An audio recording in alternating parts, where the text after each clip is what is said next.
It's being live streamed, okay. And I have to turn off a sound, and then I will introduce you. Maybe you could have something humorous a little bit. The fellow that likes all the dour, unpleasant alternatives to the Western civilization. So you can advertise yourself however you want. Okay, I'm about to introduce you. Okay. Hi, I'm Metta Spencer. I'm in Toronto, and this time I'm going to talk to another person in Toronto. He's an old friend, Eric Wahlberg.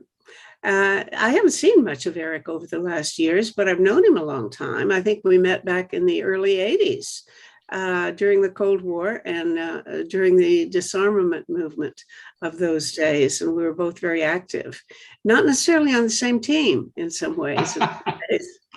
So we have had our issues over the years.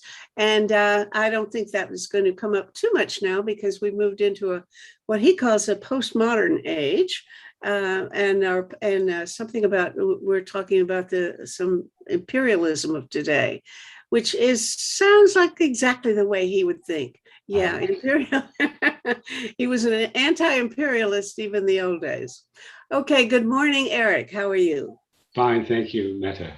Great to see you again. And my thanks to you. I remember you were my first journal that sponsored me as a correspondent to get me my visa in Uzbekistan back in 1993, I think it was. Well, that's exactly what we should do is talk a little bit about your career line, because it's been an amazingly zigzaggy kind of trajectory. Well, I don't know. I think it's been like this. I think it's in the straight, but it might look like that. Geographically, it's unusual, and it's also unusual, I think, in the fact that you have mastered two languages, which I think are, for most of us, absolutely impossible. I would never attempt. I have attempted to learn Russian, and I lasted 1 week, gave up, and then you went on and actually learned Arabic too. So anybody a Canadian who does that has to get a few gold stars for at least effort, and for more than effort, because you've been a writer and you've produced, I think there's a list of about 4 books. 4 books. Yeah. And all about international affairs and so on. So all of these things are part of your history that I'd like to kind of cover. In a way, to talk about your own history is one good way of talking about some of the political changes that have taken place in international relations, not only between, say, Canada and Russia, but also the fact that you lived in Uzbekistan and then you lived in Cairo. And all of those are unusual kinds of changes to make. I was surprised. So why don't we talk about your own personal history before we talk politics, okay? In fact, talking about your history is talking about politics. It is talking about politics, really. And okay, I could just start out. I began my political life journey at Cambridge back in 73 to 75, where I studied economics, and I fell in love with the Soviet Union. This was probably the best time to think about the Soviet Union. Was Vietnam. I remember toasting with my radical friends at the library on May 1st, 1975. We were toasting the victory of Vietnam against imperialism. So that was the first great moment. I could see right then that Vietnam wouldn't have survived. China wouldn't have survived the communists there, for better or for worse, without the Soviet Union backing it the whole way. So I realized that Stalin and all that's very bad, but I would say I could see beyond that kind of surface of grimness. People, I remember when I was teaching at CEAS Alternative School in Etobicoke, the head of the school, I took a group of students to Cuba for a week, and he came. He came with me, and he said, "Eric, why do you always fall in love with these dull, dreary places?" And I thought, well, I guess it's a matter of perspective. I could maybe see that they weren't dull, and he saw them as dull. I think that's an interesting kind of postmodern thing too. That so much that we see is through our own eyes, and we're projecting ourselves. Okay, I don't want to dwell on this, but I do want to clarify or explore your use of the term postmodern, because I always think of postmodern, really, they talk of postmodernism as a way of doing analysis that I think is basically, not to be too reductionist, but really kind of cultural relativism. Yes. Yeah, and I don't know whether that is really what you intend to apply in your in the title. I think two of your books have the title postmodern. Yes. Okay. Well, perhaps I could. My point in using this term postmodernism is that it's relativism, cultural relativism, so that there's no good and bad. Everything's relative. You might think it's good. I think it's bad. We're all happy.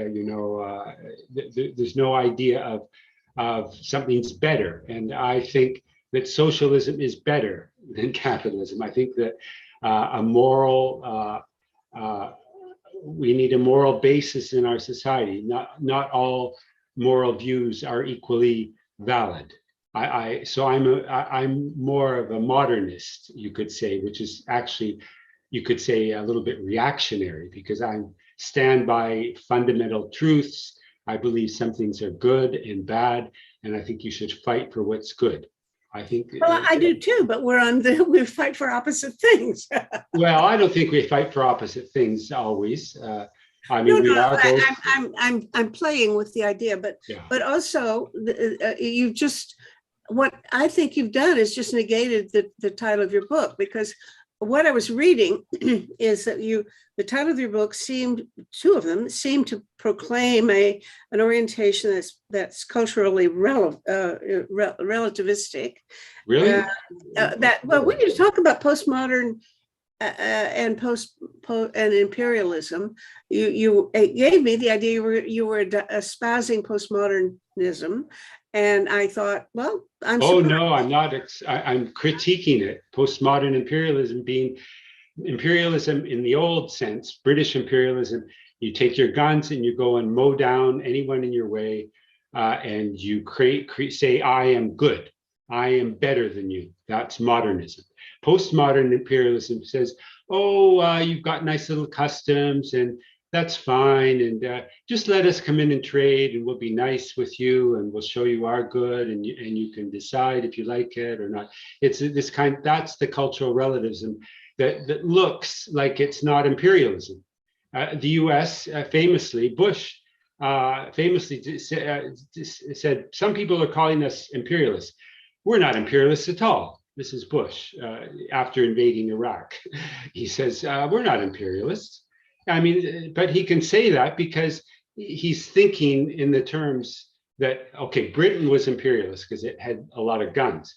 Well, of course, the US, it's become more and more classically classically imperialist as it's invaded country after country. But in the 1990s, it was portraying itself as this new, Michael Ignatieff famously talks about good imperialism, that human rights imperialism is good imperialism, which you might agree with. I mean, I was just watching something last night where the British historian was saying, human rights imperialism is good imperialism. It's the best imperialism we have.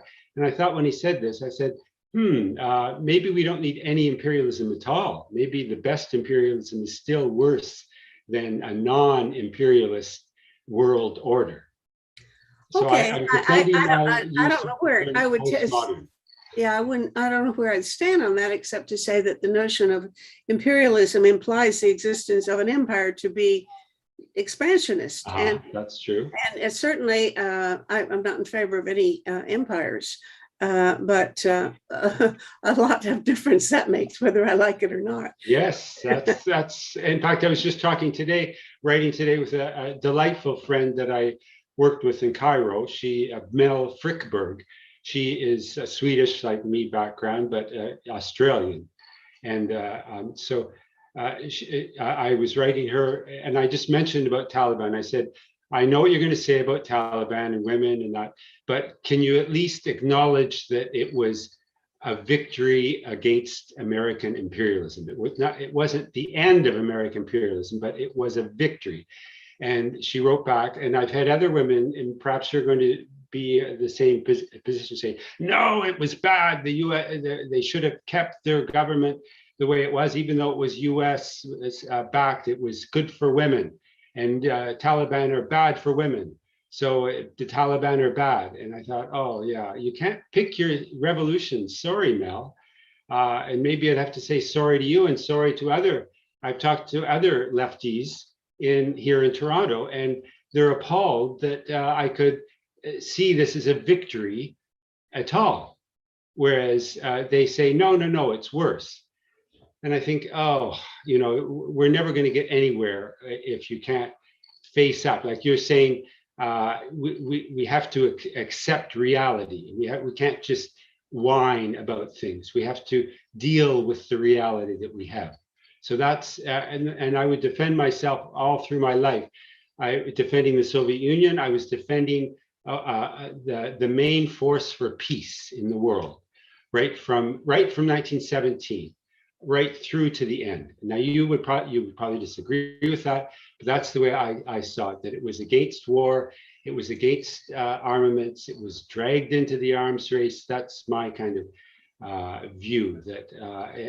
So I would defend the Taliban. They're not an aggressive. Soviet Union was never aggressive to attack other countries. It was invaded, and that's why it was a lot of the reasons that it was so dour looking and yes, but the Soviet Union did invade Afghanistan. Oh, okay. So shall we spend the rest of our talk about Afghanistan? Because it didn't intend to. In 78, the communists in Afghanistan, they said, oh, they see Russia, they'd all been trained there, and they said, oh, Russia will help us, let's have this coup, and then we'll invite the Russians in. That was the scenario.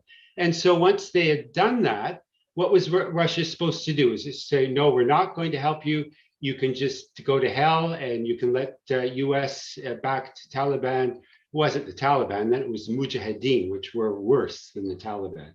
So the US let them destroy everything, which eventually the US-backed Mujahideen did after 10 years and then we were left with this horrible situation. So I stand by, and I was defending that situation back in 79, and people nice people like you were laughing at me saying, how can you defend the Soviet Union for what it's doing? I tried to explain, they just turned the other way and walked away as if they know the best, and the Soviet Union was awful.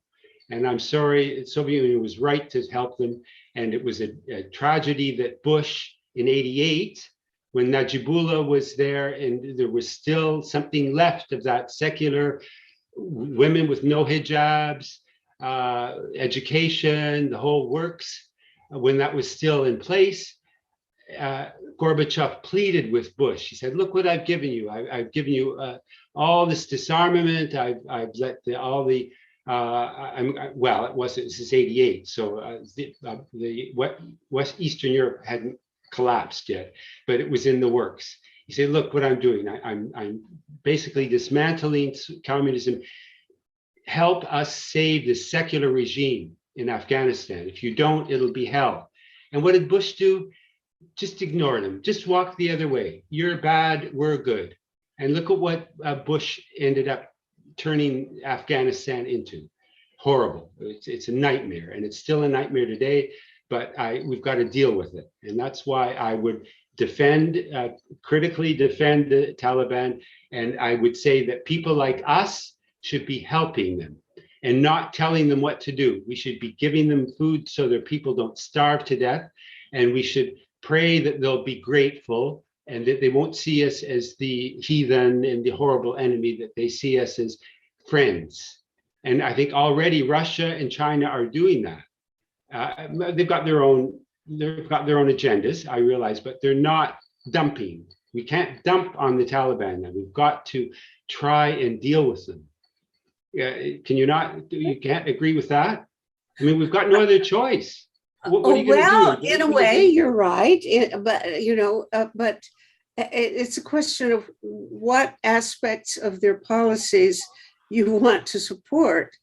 They don't care what we support. They could give. They're saying this to us. So you don't tell people you've got to be nice to women because we say so. They're not gonna pay attention to that. They're gonna be more and more angry at you for trying to tell them what to do. You got to just back. It's like having a teenage child. You don't tell them you've got to be in by 8 o'clock tonight or else. And what they're going to do, they're just going to flaunt you. They're going to go away and do what they want. You can't deal in human relations from a position of power and force.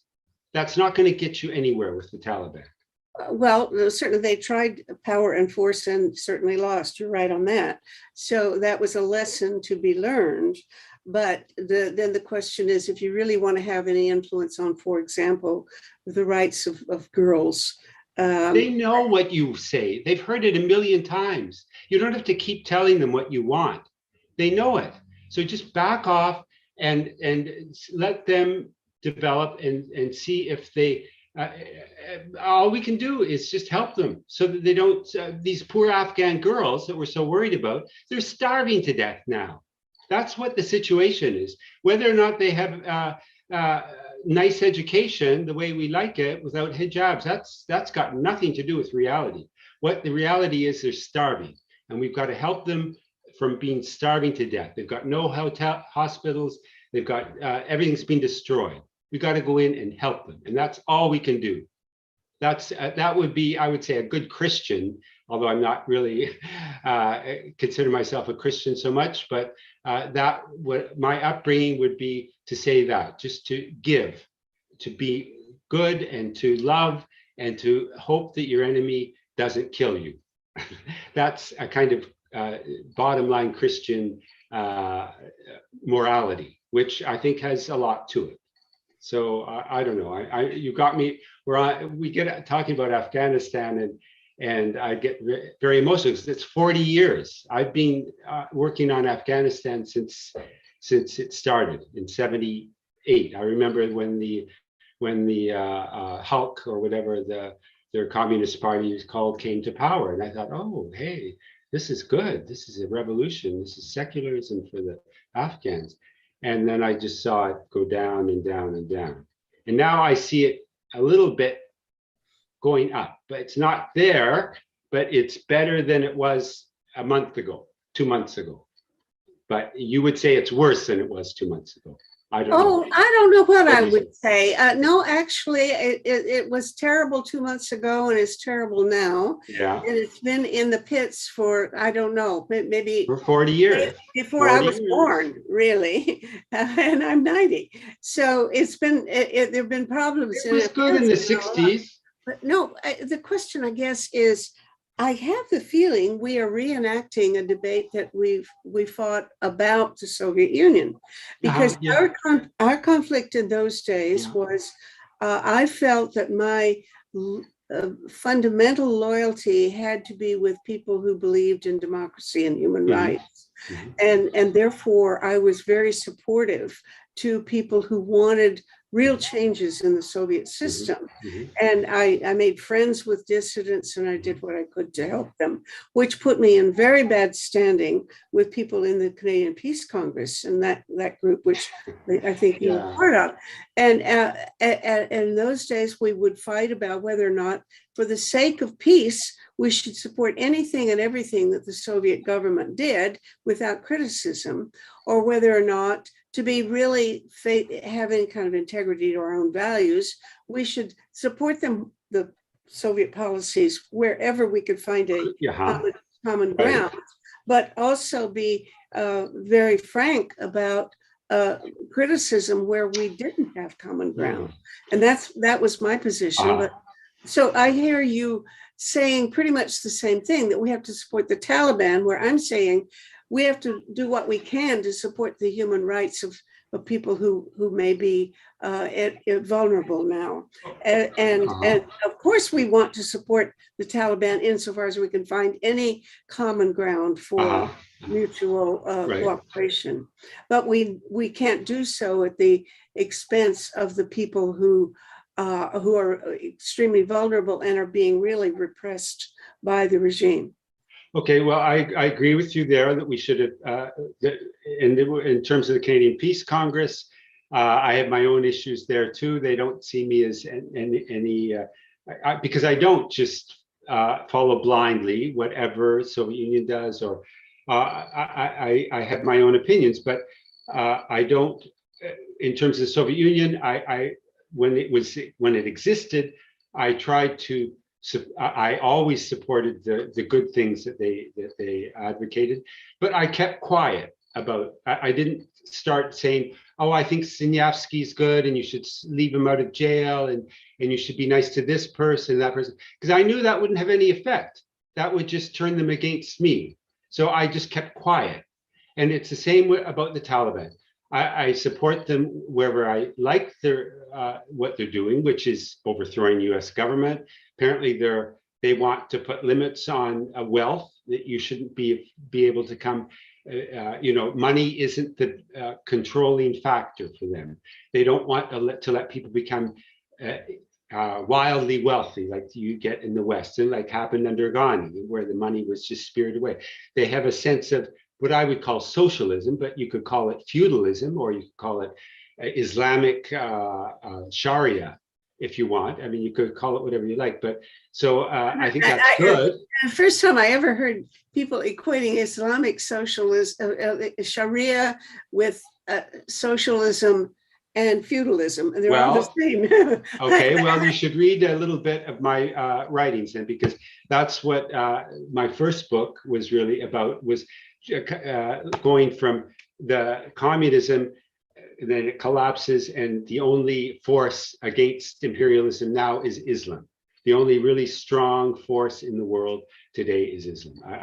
I can't, if you can tell me another force that's strong, that's fighting imperialism, please tell me, but I don't think there is. So that's my first book. My second book, From Postmodernism to Post-Secularism, is looking how the commonalities between Islam and Sharia and other forms of government, in particular socialism. There are a lot of things about Islamic economics that jive. In the first place, it forbids usury. And Christianity used to forbid usury, and then by the 19th century, the Catholic Church is pushed, it's becoming less of a force, of a moral force, and it accepts usury and interest. And now we are basically a nation, a society that's totally controlled by this whole business of making money on itself, which in Sharia, which Muhammad made very clear, that is haram. That is apostasy, to think that money can create. The only creative force is God. It's not money. So that's where we get to socialism and Sharia. But the other thing about the Taliban, I would say, they know what you think about women, and they have their own views. So you're not going to convince them by just continually harping and by saying we're going to boycott, we're going to embargo you, we're going to starve you into submission. That doesn't work with Iran. That doesn't work with Russia. It doesn't work with China. It doesn't work with anybody. It doesn't work with Venezuela. You could try and force them and say you're horrible. We're going to starve you and you're going to collapse. That's just, if you believe in your revolution, you're going to keep fighting. If you believe in Islam, you're going to fight because it's the infidel that's the enemy, that is trying to force their views and their opinions onto you. So I would say get rid of that kind of whiny telling them what to do. just help them so that the people don't starve. And that was always, I think of 1920s when the Soviet Union, there was massive famine, and a lot of it was due to the mismanagement in that. But Hoover was able to mobilize just to save the people from starving to death. And I think that was the most beautiful move. And that was maybe one of the last beautiful things that the US did. And Hoover got a lot of backlash for doing that. If you read that whole episode is fascinating, how through the Red Cross he was, and he stood, he was conservative, he was Republican, he wasn't no communist, but he saw the need to save the people and he helped them. And he didn't, and Lenin was against this whole thing. He didn't want to let Hoover and Westerners come in and start. But the Westerners, Hoover didn't try and force anything. They just gave and they made sure the people got it. That was the bottom line on Hoover's support, and the I forget what it was called, the American Relief Administration. That we want to control how the resources, the food is distributed, and they were there. It's fascinating to read because okay, Eric, now look, you notice I'm not resisting your last little commentaries, which are about be helpful and try to support the poor in all we can do wherever they are. No, that's not all we can do, because where we don't, we pretty well agree on that. What we disagree about, I think, is that you want to treat the regime in whatever state we're talking about, whether it's Venezuela or Soviet Union in those days, the Communist Party of the Soviet Union, or China, or the government of Afghanistan and so on. Treat them as the outfit that we must support because they know what they want to do and we can't make any difference. They're the power. Well, wait. We have to finish. Okay. Within each of these states, and even within the ruling group within these states, there are always factions that disapprove of what they're saying, oppose them, and conquer. And so the question is, don't treat, in my opinion, you don't treat the regime as if it's a forever solid entity, but you need to look at the various interests within the state that need support. So you say, well, the government knows that our opinion of women, that they're going to go on and do what they please. Well, yes, but there are women there, and they count too. And my loyalty is with those women, and not necessarily with the state and with the children and so on. And that's not in opposition to your notion that, of course, we want to provide funding for their food and whatever needs to be met. But the same was the case in the Soviet Union. You said you've got to support the regime. Well, I was meeting. You have to respect the regime. You're not supporting it. You're respecting them as the government that is the government of that country. And you don't go in and say, well, we like those women over there, we're going to give them money. And maybe they don't like the regime and maybe they're going to try and overthrow it. That's what you see when you start to get in and play factions one against the other, say we like these people in your regime, we don't like those people. That doesn't work. Eric, that's not playing fair. I got deported from the Soviet Union because I hung out with dissidents and they didn't like it. What year was that? That in around 85, I don't know. But they threw me out because I did support the dissidents. And not only did I support the dissidents, but the people who are high-level people that I was brought there to engage in discourse with, the people who are very influential and top people in the Communist Party, they would say one thing at the meetings, and then 2 minutes later, when we break for coffee, they'd say, "Go ahead, that's just great. We want you to talk that way. Please keep it up." And what I'm saying is, within the party at that time, I already saw the people who became Gorbachev's supporters. Gorbachev was their man.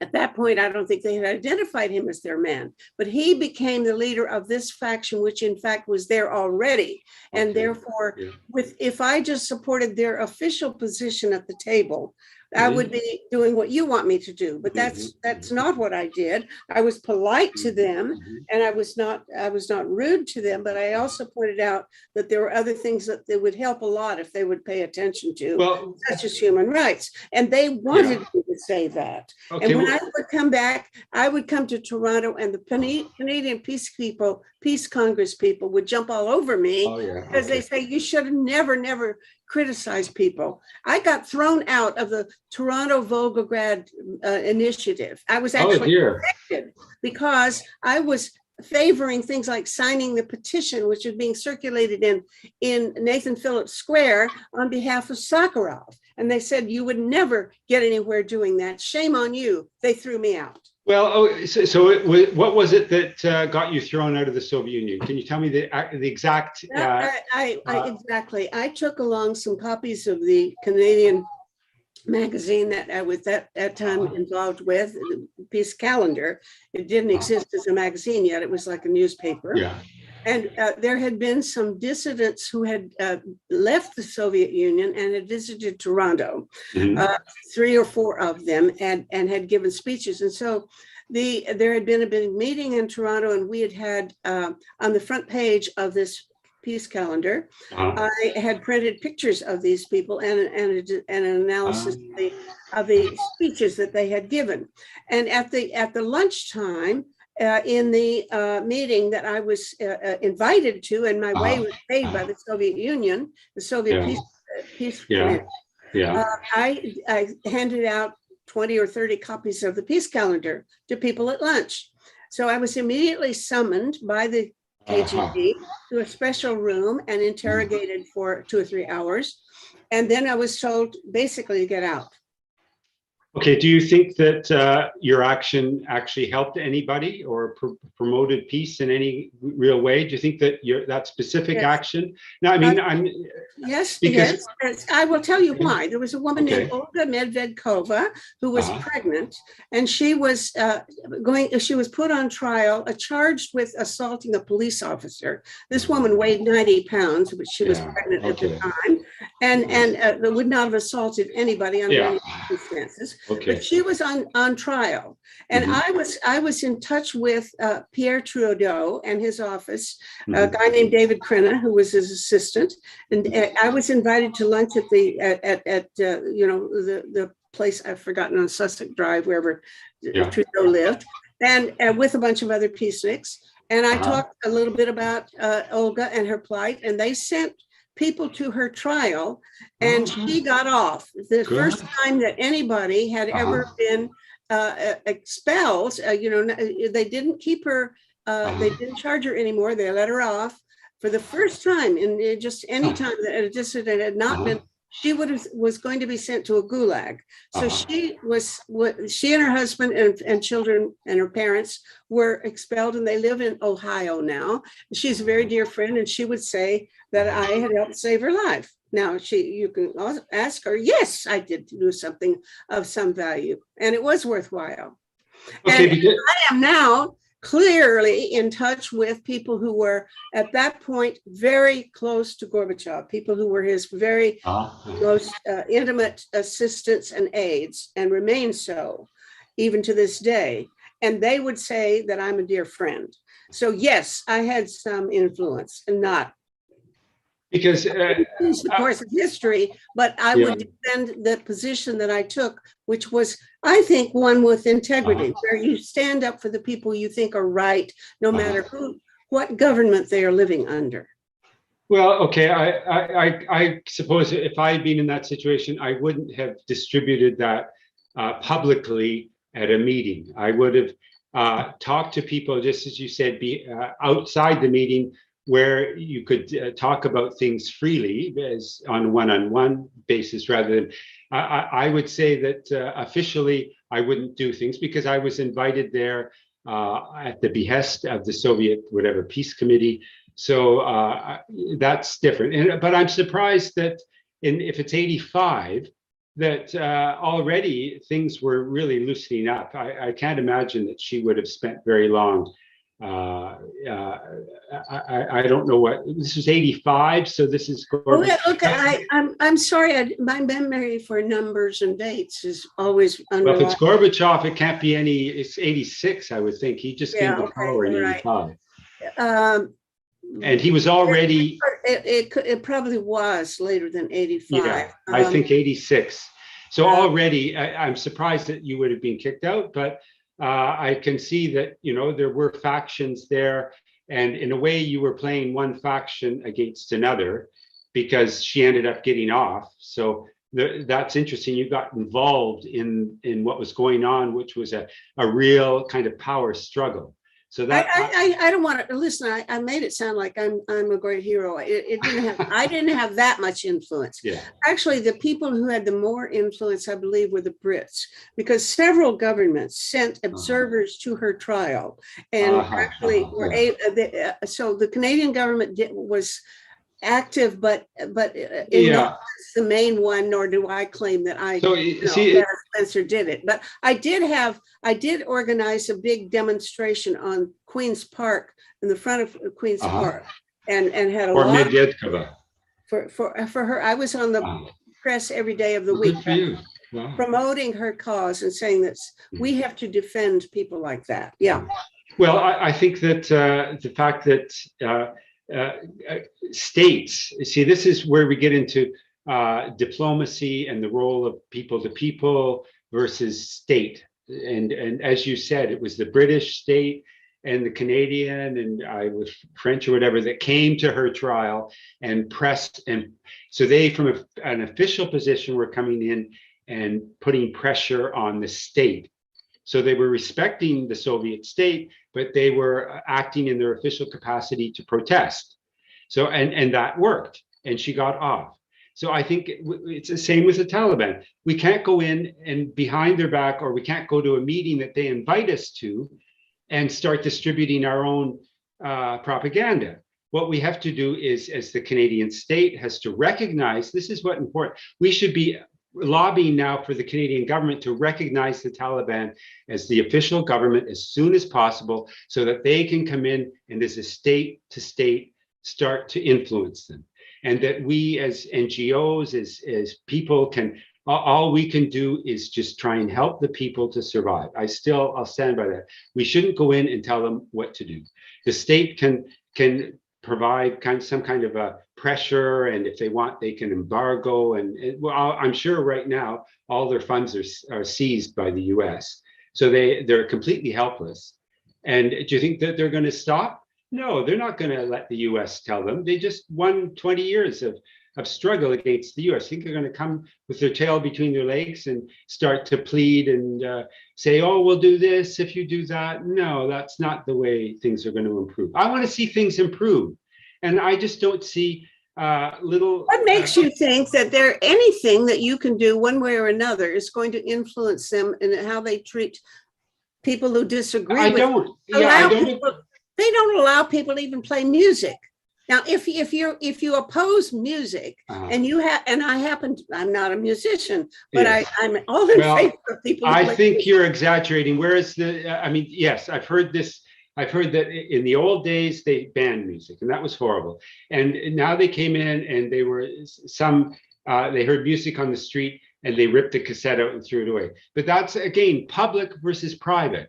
Even Khomeini did not like Ayatollah Khomeini. I've been reading about him recently, his personal, about his family life. And apparently he told his daughters, he had 3 daughters, he told them on a one-to-one basis, he would listen to music with them. But officially, publicly, it was haram.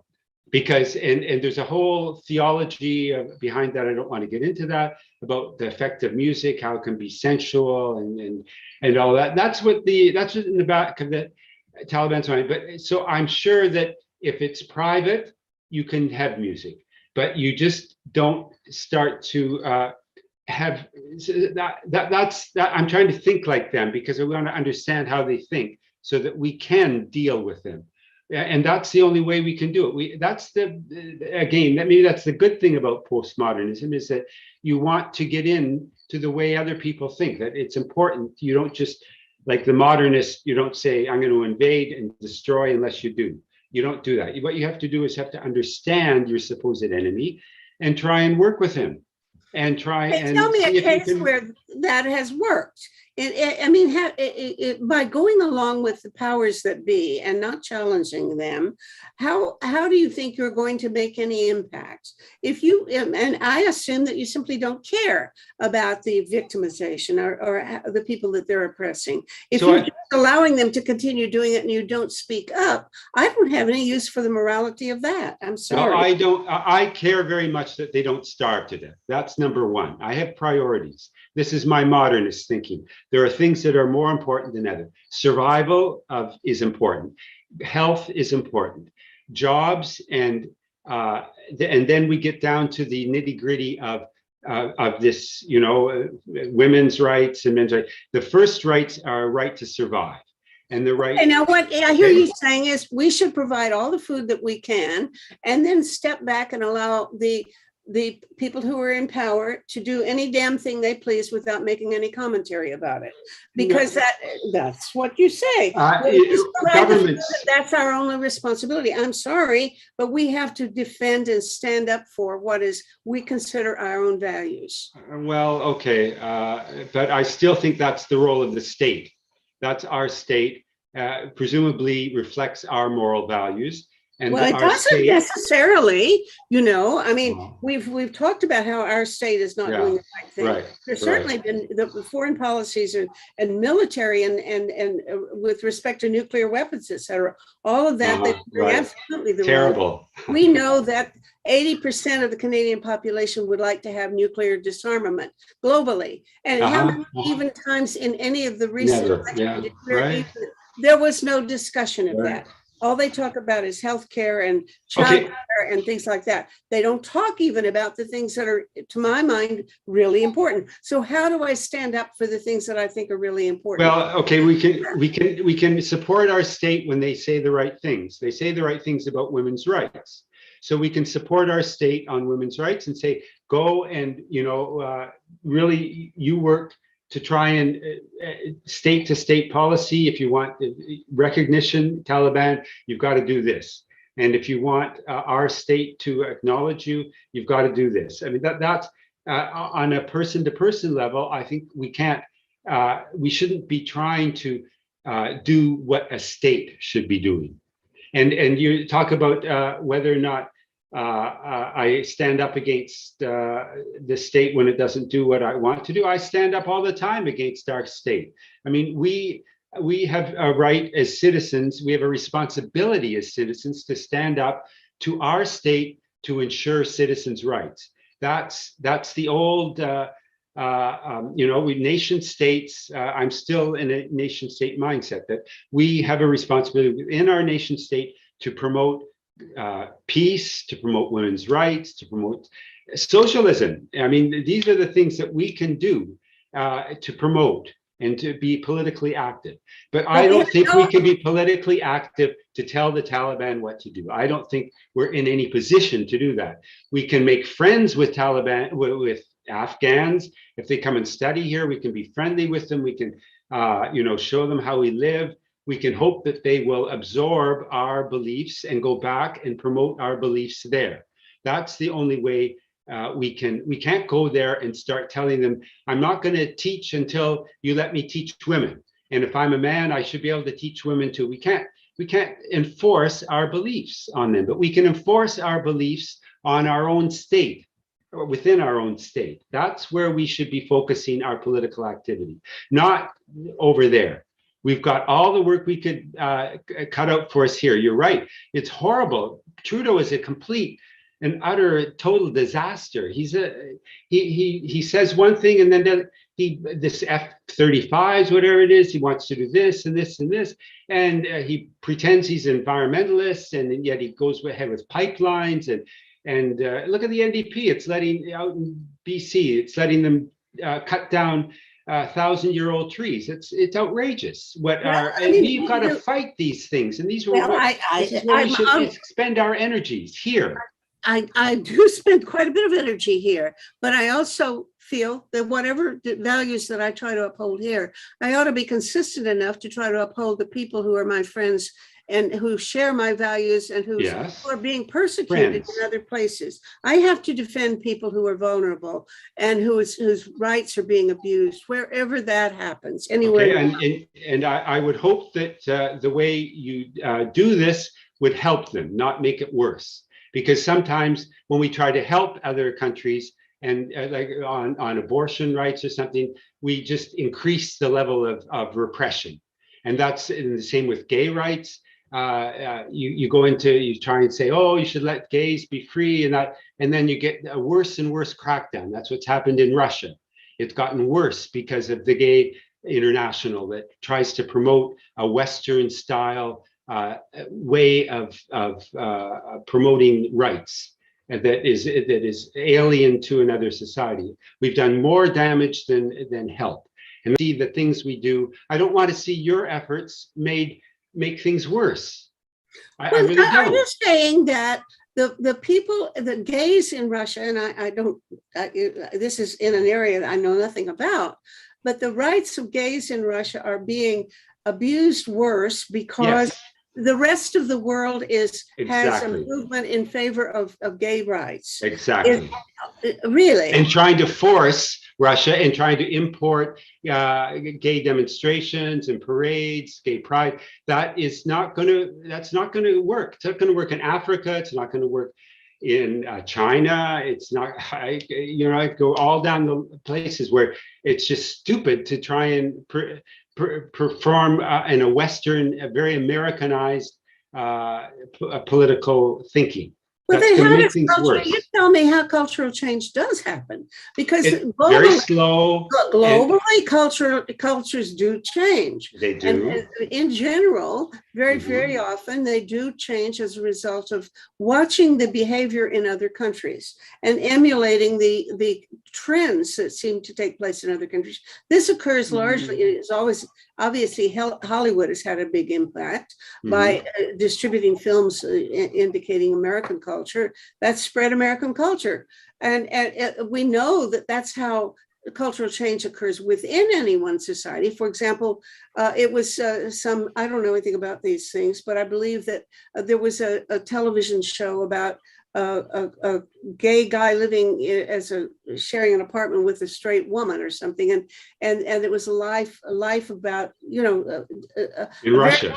humanized perspective on gay ways of living, and it changed public opinion greatly. So over time, these things communicated in public media and discourse do change public opinion. We know it happens within any society. We also know that it does happen across societies. And therefore, if we want to change, the rights of gays in Russia, which again, I'm sorry, I know nothing about, the way to do it would be exactly to emphasize that the rest of the world has quite a much more liberal perspective on the matter than seems to prevail in the official government position in Russia.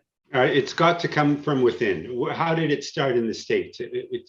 Gay rights started as a native movement. So it would be the same there, but it's not going to. Western media, Hollywood, is already seen as poisonous by a lot of the world. And Hollywood is not the way to change the world by Well, I think importing Hollywood morality Hollywood or lack of morality. I think TV more than Hollywood would be exactly the best way to change the world, but they tend in general to change it in the wrong direction. I know, that's what I'm saying. It goes in the But wrong it's not that they're direction. ineffective. They're very effective, but they mostly have the negative influence. Right? If you and I had something to say about the kinds of shows that get produced, we might have some really valuable changes in the world. And Yeah, but on it's. some of those, we might even agree. I think so. I think so. I think we're really just talking. The fine point is about people to people versus state. And I think that I would want to keep people to people, like the Toronto Volgograd. I would agree with the committee against you there, that you want to just work in a way that is going to promote understanding and trust, not to start injecting your own opinions, which are going to start creating. But that's the only thing that I think we agree on peace. we both, and the world would be wonderful today, and we could do it overnight. We could cut we don't need any of these arms. Well, what countries threatening the US? No country. It's got no enemies, and yet it's got the biggest military stockpile in the history of humanity, and it's growing every year. What enemies do Canada have? Our only enemy is the United States, because it will come in and seize us when they need it, and we can't do anything about that. So let's be Costa Rica. Every country should be Costa Rica. Get rid of your military. We don't have to argue about that, but what I would like to ask you about is, since you have defended the communist regime of the Soviet Union as the old, what I call the dinosaurs in the Communist Party, which turns out they were a minority. I didn't know it at the time. I thought there were maybe 10%. I thought that the people who were pro change and pro democracy were maybe 10% of the party, but it turns out that they were much larger percentage of the party.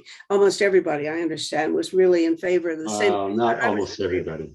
Well, that's my friend Alexander Likotal, who is still Gorbachev's most, if closest aide, I would say, told me that I was mistaken in estimating that the party was 10% in favor of these changes that he represented. He said almost everybody in the party. Well, it moved. The opinion moved radically within a year or two. It was just like the fall of the Taliban. Overnight, we're talking about times beforehand. And he said, I was living there. I lived there 89, 90, 91, 92, 93. And I knew lots and lots of people. And there was very little there was very little understanding about what was happening. It was just confusion. And I think people wanted more freedoms, but they didn't know how to get there. Okay, now let's talk about the current regime. Tell me what you think about the Putin government. Well, it's czarist. It's basically, he's a czar. Putin has revived a kind of monarchical. But it's so corrupt with the oligarchs underneath him. They're like boyars, and in a way, he's kind of trying to use the old Peter the Great. He sees himself as Peter, and in many ways he is. So I admire him in some ways. He's held the country together. He provides a positive image for people. People really feel they have some self-respect. Yeltsin was horrible. Yeltsin is a pro-American. It was a horrible time, and people really look back on that with distaste. But he's a czar. Czars, the people are afraid of them, and a lot of people, most of the people probably don't really like them, but they like the fact that the country is stable. So I'm becoming a monarchist in my old age. I think I really see this Republican democracy is. It's too infected by capitalism. It's been so undermined that there's no real credibility left to Republican democracy. I don't know. I'm sorry, but do you think that the current Putin government is somehow not in any way capitalist? I'm not sure. It is. It's bad. I don't like it at all, but it's at least stable. And it's got the trappings of monarchy, and even that has some value. Why do these African countries set themselves up as king or emperor of Central African? What do they call it? They had to change the republic, but there is a mystique to monarchy that. And Prince Philip, he's going to be a good king, and I think Britain is good to keep its monarchy because it provides some kind of a sense of wholesome pride. If you have a good king, it's really great if you have a good queen. There's a huge difference because the monarchs of Britain are absolutely non-political. They have no Yeah. role in deciding the policies of the country, whereas Putin has a complete control over the policies of the country.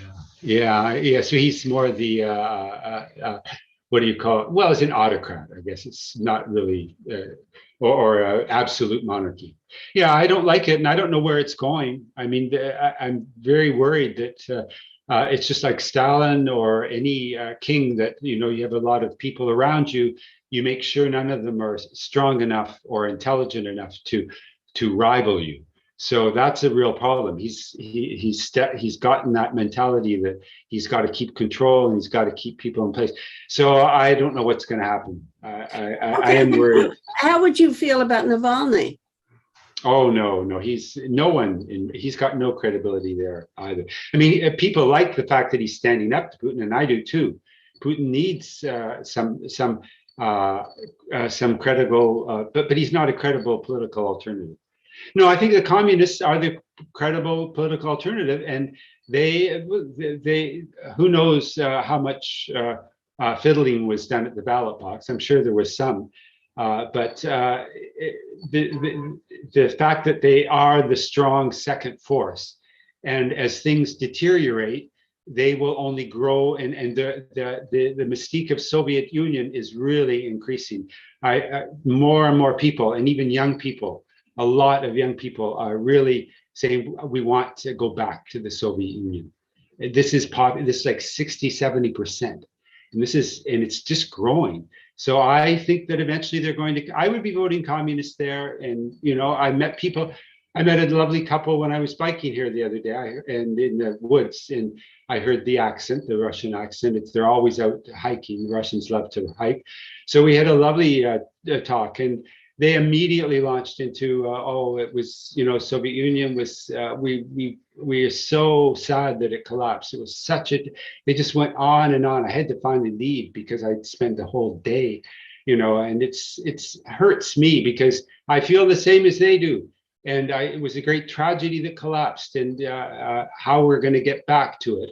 Well, it's going to come. I'm sure that's the answer. I in a way halfway agree with you, because I regretted the fact that the collapse. Soviet Union collapsed. Yeah, yes, right. But I regretted it because I believed in Gorbachev so much, and I believed that the reforms that he was proposing, the new Union Treaty, which probably the next day would have been adopted. He was shafted. He was undermined by Yeltsin in the U.S. They were right on his back. But he's being blamed for the fall of the Soviet Union, which is the strangest thing. I mean, it was Yeltsin who destroyed the Soviet Union. Well, who put Yeltsin in his place? Gorbachev. He promoted him. In a way, he should have sent him to be ambassador to Peru. When he had a chance, right at the start. I don't know if he ever had a chance. Once Yeltsin got into Moscow, it was like a bull in a china shop, and he started to. And I remember those rallies. I went to some of them with Yeltsin, and they were kind of creepy. There was a kind of likharadz. There was a kind of ecstasy and the shouting, and people were burning flags, and there was a lot of hate that was developing. It was not a nice. The strange thing, though, was it wasn't just the old guard, the old dinosaur part of the Communist Party that switched, but it was also people who had been dissidents themselves, who'd been asking for democracy, who wanted, who supported Sakharov, etc. Those are the people. They got shafted too. Well, but they switched. They wanted most of those people. Remember what is it called? Democratic Russia, whatever the name of that movement was. It was so powerful at the time. Those people really they switched over and supported Yeltsin. Memorial. Well, Memorial, but now I'm thinking of this other Democratic Russia or something was the name of this movement that was so powerful. They were all in favor of Yeltsin and opposed to Gorbachev because they thought he wasn't moving fast enough. He wasn't achieving enough. And well, he wasn't achieving enough quickly, but it was a hell of a challenge to try to do. No, I loved Gorbachev at the time, but I could see that he was out of control. He didn't have control. And as soon as Yeltsin started to take over, I wish the coup, more intelligent people could have been involved, but it was the regime was it was sclerotic at that point, so it had to collapse, I suppose, by the late 80s. It's very sad that Well, what one would have wished for is just simply not having that coup. And within 2 days, they had the chairs all set up for the meeting for the new Union Treaty to be adopted. They actually had the rows all set up for all the delegates to come and adopt a new constitution, which would have given rights to the nationalistic movements, but a much more constrained set of rights. But I think it was a snowball by then, and Yeltsin wanted power. He would have just declared Russia as independent. I think whether or not that coup happened, the writing was on the wall by the late 80s. Very, very sad. So I guess that's a nice way to end, maybe, is that we're both agreed on that fundamental. And that maybe the communists are not the communists of old. If they do come to power, there are really good. The communists that tried to run in the last presidential election, Putin had him disqualified. He was head of a collective farm, but they had become reformed, and he was not an oligarch, but he was a successful businessman, farmer that would have been, and there are lots of these people. They will keep popping up. Putin will try and put them in jail, like Navalny. Navalny's not a credible one, but there are other ones. There are lots of other ones, and so I'm hopeful that in the long run, things will bounce back. But it's really Putin who's trying to reconstitute the USSR in his own way, but there'll be clashes. I'm more concerned about what's going to happen to the U.S. It's going right off a cliff. There's so many crazies in the U.S.